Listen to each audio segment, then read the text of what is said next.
ஒரு நிமிஷம்.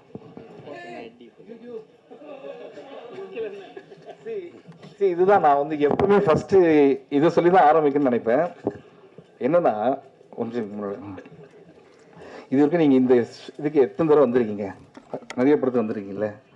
Lights off அப்படின்னு கத்துறது வந்து எதுனா இது வரைக்கும் நம்ம எங்கேயுமே கேட்டிருக்கவே மாட்டோம். லைட்ஸ் மைக்கில் லைட்ஸ் ஆஃப்னாலே கேட்குறோம். லைட்ஸ் ஆஃப் அப்படின்னு கத்துறேன். இதுக்கு இவ்வளோ கத்துறாருன்னு பார்த்தா ஒரு டீசர் ஒரு 30 செகண்ட்ஸ் தான். அதை முடிச்சுட்டு வரத்துக்குள்ள அண்ணன் சட்டை வந்து பார்த்தீங்கன்னா நிறைய இருக்குது. இவர் வந்து ஆக்சுவலாக வந்து இந்த வேலைக்கு இல்லை, இவர் ஒரு ஹீரோ, இவர் ஆர்டிஸ்ட். இவர் வந்து இந்த பெரிய டஃப் காம்படிஷனாக பெரிய பெரிய ஹீரோக்கெல்லாம் கொடுத்துருப்பாரு. தலைவா ஒரு பெரிய ஃபேன் நான். அந்த உண்மையிலேயே நீங்கள் நிறைய சாதனைகள் பண்ணோம். அதாவது 2 மினிட்ஸில் 10 சட்டை எப்படி மாற்றுறது அப்படின்ற நிறைய விஷயங்கள்லாம் நீங்கள் பண்ணோம். நிச்சயமாக பண்ணுவார். Thank you so much brother. Thank you. இல்லை திருப்பி சொல்லிடுறேன், இதுதான் வந்து டிவியில் வரும். இதுதான் வந்து இதுதான் உங்ககிட்ட சொல்லுவார். அதுக்காக தான் சொன்னது. ஃபோட்டோலாம் எடுத்துங்க. சிவா சார் உட்காருங்க சொல்லிட்டேன். இது சார் இது அடிக்க போகிற மாதிரி.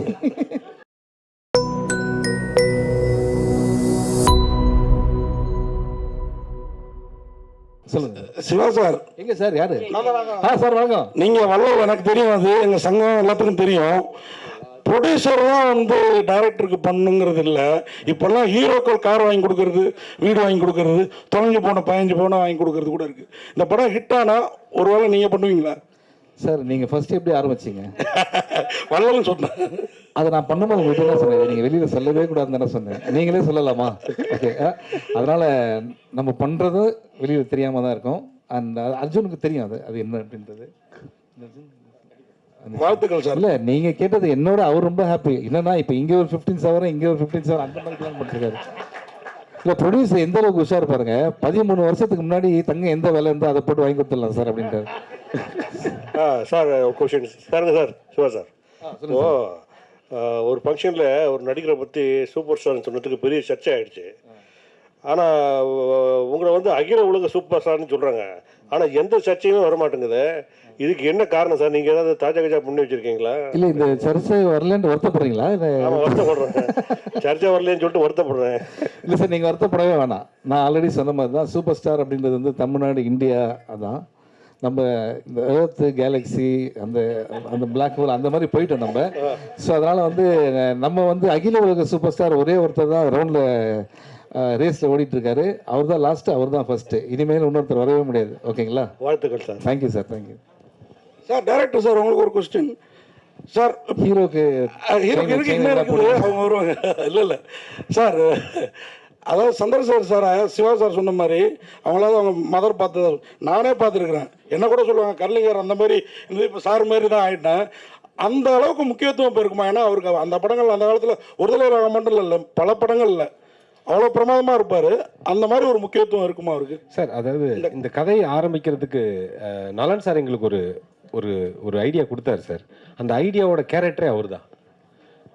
ஸோ கண்ணபிரான்ற கேரக்டர் அவரை வச்சு தான் அவர் எங்களுக்கு ஐடியா கொடுத்தாரு. அதை வச்சு தான் அந்த கேரக்டரை வச்சு தான் நாங்கள் இந்த ஃபுல் கதையுமே நாங்கள் வந்து உருவாக்கணும். ரொம்ப இம்பார்ட்டண்டான ஒரு கேரக்டர் சார். சார் இயக்குனர் சார் ராட்சசன், மார்க் ஆண்டனி, அப்புறம் இந்த குட் பேட் அக்லி இதுக்கெல்லாம் வந்து நீங்கள் வந்து இது ஸ்க்ரீன் பிளே எழுதியிருக்கீங்க. பட் இதெல்லாம் மற்றவங்களோட இயக்கத்தில் போச்சு. இப்போ உங்களோட இயக்கத்துக்கு நீங்களே தான் ஸ்க்ரீன் பிளேவும் எழுதியிருக்கீங்களே, இதில் என்ன ஸ்பெஷலாக இருக்குது? சார் அதான் சார். இப்போ நீங்கள் வந்து மார்க் ஆண்டனி பார்த்தீங்கன்னா ஒரு ஜேனரு, ராட்சசன் பார்த்து டோட்டலாக ஒரு வேறு ஜேனரு.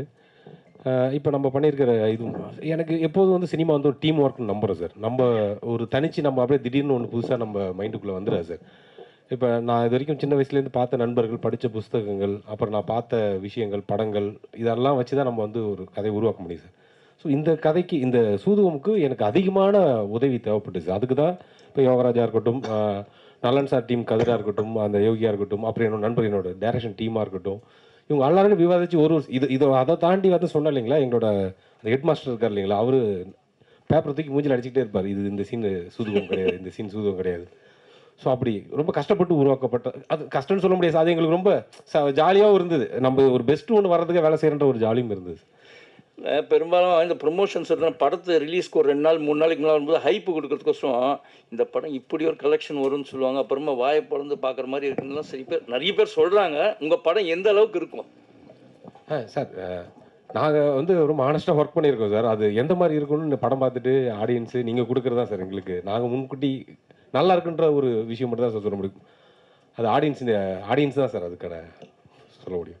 என்ன சொல்லுவாங்க, மக்கள் தீர்ப்பு மகிழ்ச்சியான தீர்ப்பு. முன்னாடி நம்ம தீர்ப்பு சொல்ல முடியாது சார். நீங்கள் ஆக்சுவலாகவே அரசியல்வாதி, நீங்கள் நிறைய அரசியல்வாதிலாம் பார்த்துருக்கீங்க. ஆனால் புதுசாக பார்த்தீங்கன்னா மாநாடுலேருந்து எல்லா படங்கள்லையும் நீங்கள் வந்து புதிய கட்சிகள் நிறைய பார்த்துட்டே இருக்கீங்க படங்களில். இது எப்படி இருக்குது? ஏன்னா இதுவும் ஒரு கட்சி. ஏன்னா சமீபத்தில் விஜய் அவர்களும் தொடங்கியிருக்காரு, அந்த மாதிரி பேரும் வந்திருக்கு. ஸோ இது எப்படி இருக்குது? அந்த அரசியல் ஃபீல் எப்படி இருக்குது? அரசியலை விட்டு உங்களை வெளியில் அனுப்பவே மாட்டுறாங்க, சினிமாவிலும் சரி.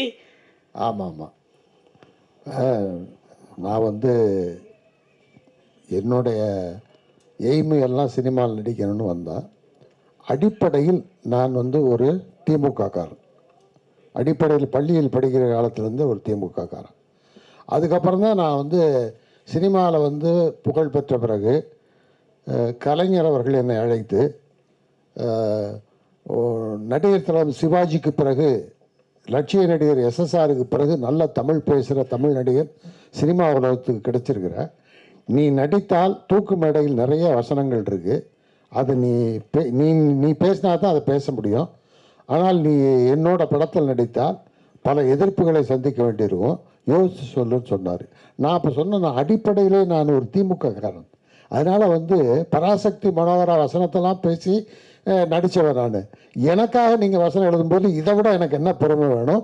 எத்தனை எதிர்ப்பு இருந்தாலும் நான் நடிக்கிறேன்னு சொல்லி நடித்தேன். அதுக்கப்புறம் பல எதிர்ப்புகளையும் சந்தித்தேன்.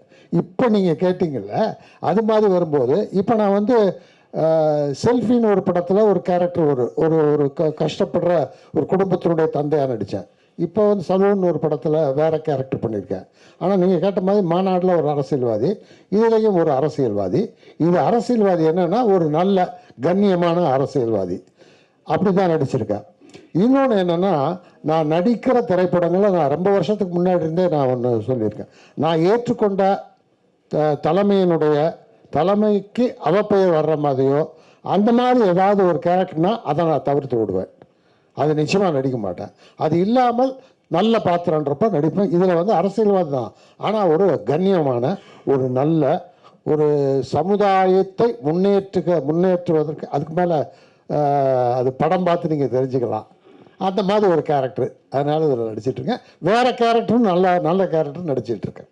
சார் திருக்குமன் சார், இதில் வந்து சூதுகவும் அதெல்லாம் போட்டிங்க, ஆனால் அகில உலக சூப்பர் ஸ்டார் அப்படின்னு ஏன் போடலை?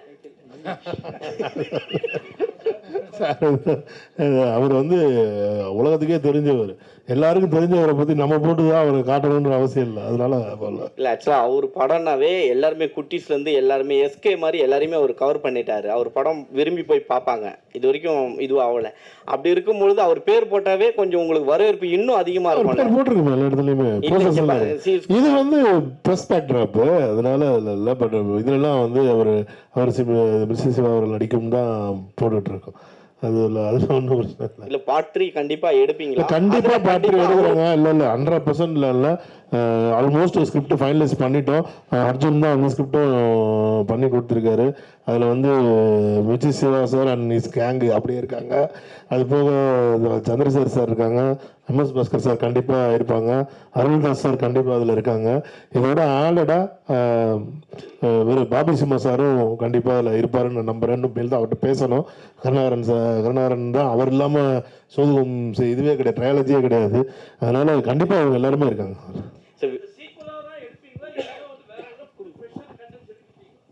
இல்லை கண்டிப்பாக இல்லை.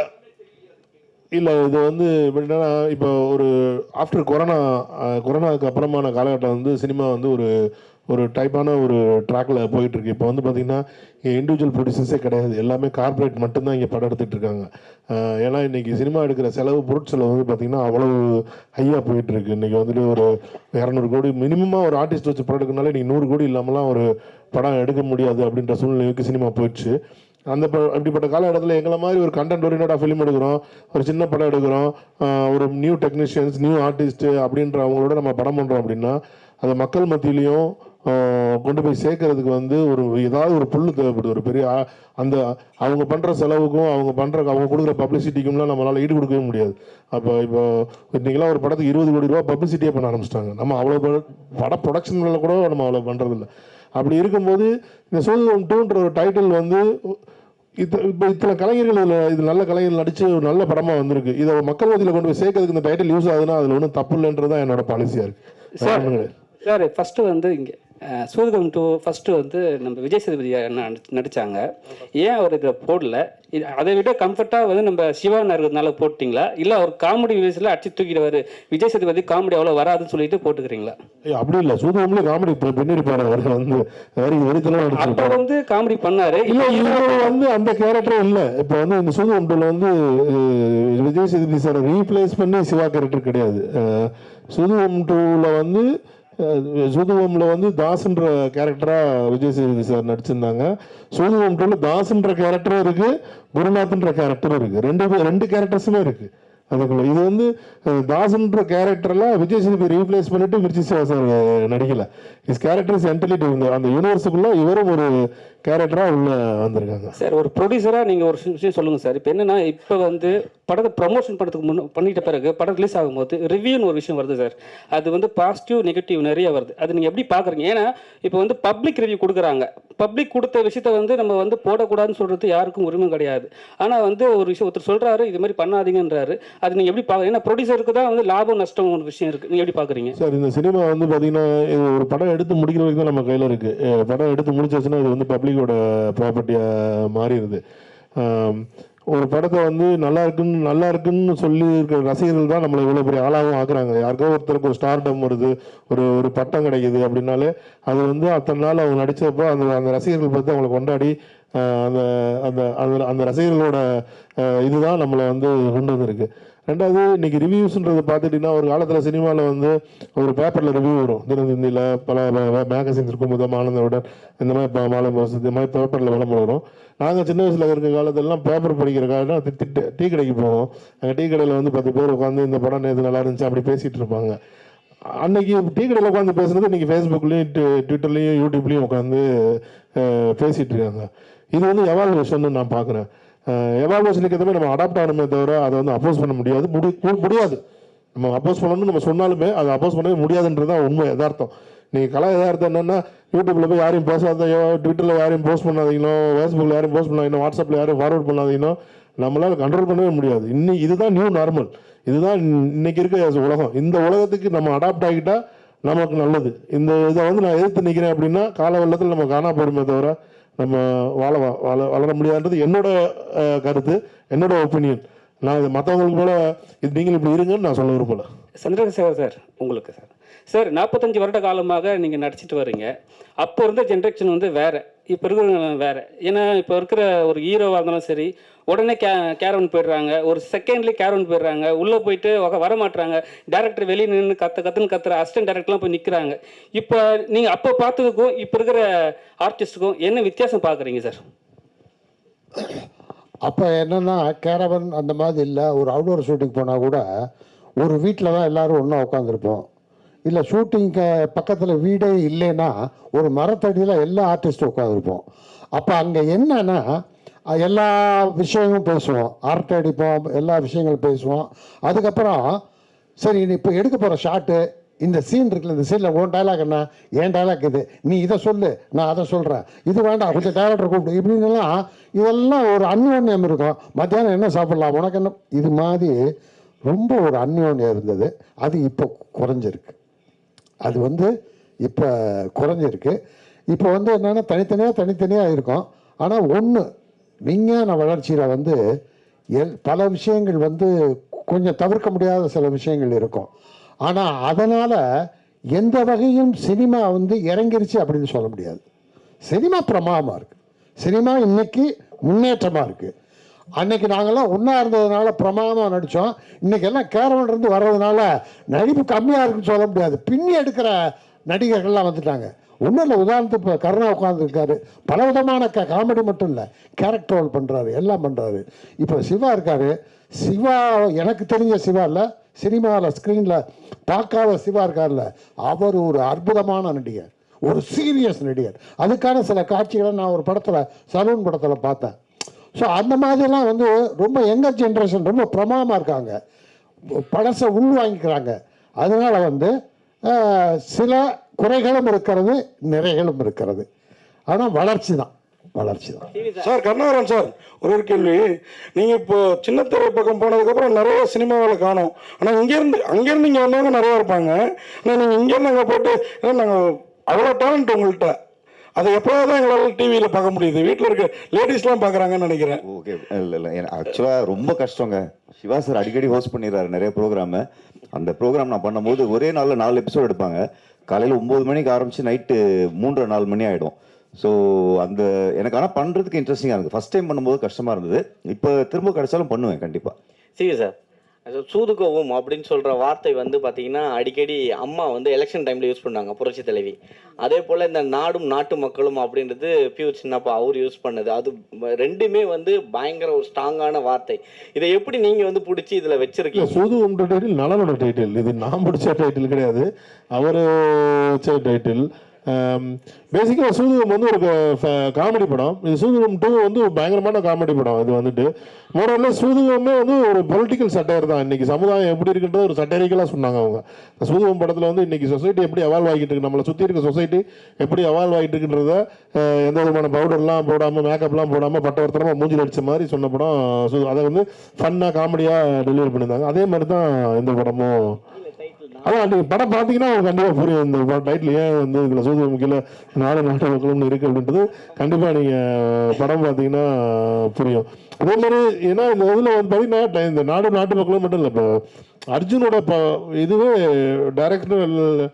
டைரக்ஷன் ஸ்டைலே அப்படி தான் இருக்குது. அவர் வந்து இப்போ நீங்கள் வந்து இப்போ இன்றைக்கி இப்போ அடுத்த சூப்பர் ஸ்டார், அடுத்த இது தளபதி அப்படின்லாம் போயிட்டு இருக்கும்போது எனக்கு தெரிஞ்சு நீ சினிமாவில் வந்து சுந்தரசி சாருக்கு அப்புறம் அதே மாதிரி பேட்டர்னில் படம் எடுக்கக்கூடிய ஒரு ஆளாக நான் வந்து அர்ஜுனை பார்க்குறேன். என் ஃபியூச்சரில் வந்து கண்டிப்பாக இன்றைக்கி சுந்தர்சி சார் எப்படி ஒரு 30 ஆண்டு காலத்தை தாண்டி சினிமாவில் இன்னும் ஒரு பெரிய ஹிட் இயக்குனராக இருக்காரோ அதே மாதிரி அர்ஜுனுக்கும் ஒரு மிகப்பெரிய லாங்கிவிட்டி இந்த சினிமாவில் கிடைக்கும். ஏன்னா அவரோட ஸ்டைல் ஆஃப் மூவி மேக்கிங், அந்த ஸ்டைல் ஆஃப் கிரியேஷன், அவர் யோசிக்கிற விதம் எல்லாமே அந்த மாதிரியான ஒரு பயங்கர காமெடியான வேலையாக இருக்குது. அதுவும் மக்களுக்கு புரிகிற மாதிரி ஒரு எளிமையான காமெடியாக அவர் பண்ணுறாரு. இப்போ சூதுகமில் பார்த்தீங்கன்னா சூதுகம் வந்து ஒரு மிகப்பெரிய ஹிட்டு, கல் கிளாசிக். ஆனால் அது கலெக்ஷன் பார்த்தீங்கன்னா ரொம்ப இந்த சி சென்டர்னு சொல்லக்கூடிய ஏரியாக்களில் வந்து கம்மியாக இருக்கும். ஏன்னா அந்த படத்தோட காமெடி வந்து அவங்களுக்கு சரியாக புரியலை, ரீச் ஆகலை அவங்களுக்குன்ட்டு. பட் இந்த படம் அப்படி இருக்காது. இந்த படம் வந்து அனைவருக்கும் போய் புரியும், அந்த அனைவரும் ரசித்து சிரிப்பாங்க. ஏன்னா அந்த மாதிரியான ஒரு காமெடியாக அவர் எடுத்திருக்காரு. சார் அவர் உங்களை டைரக்டர் உங்களை கொஞ்சம் குறைவா சொன்னாலும் நீங்கள் அதில் நிறையா சொல்லிட்டீங்க. அவர் குறைவா சொன்னாலும் நான் பார்க்கல, நேச்சுரல் அவர் சொல்கிறார், அவ்வளோதான். இல்லை அதை நான் குறையெல்லாம் எடுத்துக்க மாட்டேன். ஏன்னா நான் எப்படி இருக்கணும் அவர் வந்து என்னை பற்றி பிரதிபலிக்கிறாரு. அதனால் அதுதான் என்னோட கேள்வி. ஆக்சுவலாக வந்து நீங்களும் ஒரு டைரக்டர், படம் பார்த்துட்டீங்களா? படம் பார்த்துட்டு அதே மாதிரி அவர் வந்து உங்களுக்கு அப்பா அம்மா அப்படின்ற மாதிரி சொன்னார். அப்பா அம்மாவில் 2 கேட்டகரி, இந்த மாதிரி எல்லாத்தையும் வாங்கி கொடுக்குறாங்க, கண்டிஷனாக வளர்க்குறாங்க. கண்டிஷனாக வளர்க்குற பிள்ளைங்க டிஸ்டிங்ஷனில் பாஸ் பண்ணோம். இந்த படமும் அந்த மாதிரி பாஸ் பண்ணுமா? அது மாதிரி கேரக்டர் எல்லாருமே, கருணாகரன் சார், வாகை சந்திரசேகர் சார், அது மாதிரி அருள்தாஸ், MS பாஸ்கர் எல்லாருமே பொறுக்கி எடுத்து போட்டிருக்க மாதிரி தெரியுது. அது நீங்களா அவரா? 2 பேரும் இது அதெல்லாம் அவர் தான், காஸ்டிங்லாம் அவர் டைரக்டர் தான் செய்கிறோம். அதே மாதிரி இந்த படத்தையும் நாங்கள் பார்த்துட்டோம். நாங்கள் எல்லாருமே பார்த்துட்டோம். எங்கள் ஃப்ரெண்ட்ஸ் அண்ட் ஃபேமிலியோட ஒரு 100-150 பேர் தேட்டரில் உட்காந்து பார்த்தோம். எல்லாருமே பயங்கரமாக கைதட்டி சிரித்து ரசித்தாங்க படத்தை. ஸோ அதே எஃபெக்ட் வந்து தேட்டர்லேயும் இருக்குன்னு நாங்கள் நம்புகிறோம். இந்த கேரக்டர் சூஸ் பண்ணது, இதுக்கான அந்த அவங்க எப்படி இருப்பாங்க, அந்த டிசைன்ஸ், இது எல்லாமே பண்ணது வந்து இயக்குனர் தான், அர்ஜுன் தான். அதே மாதிரி அவரும் டிஸ்டிங்ஷனில் பாஸ் பண்ணிடுவார், கண்டிப்பாக பாஸ் பண்ணுவார் நான் நம்புகிறேன். சிவா சார், ஆக்சுவலாக இதில் வந்து ஒரு ட்ரைலரில் ஒரு டைலாக் வருது, பெண்கள் வந்து கற்பனையே வாழ்ந்தா நல்லது, கல்யாணம் பண்ண விடாதுன்னு. அது நீங்களா யோசிச்சிங்களா, இல்லை டைரக்டர் வச்சாரா, இல்லை ப்ரொடியூசர் சொன்னதா? இல்லை, ஆனால் அந்த டைலாக் சொல்லும் போது மட்டும் இது வரைக்கும் கை தட்டாத நிறைய பேர் ஏன் இங்கே கை தட்டினீங்க? அப்போனா வந்து எல்லார் லைஃப்லையும்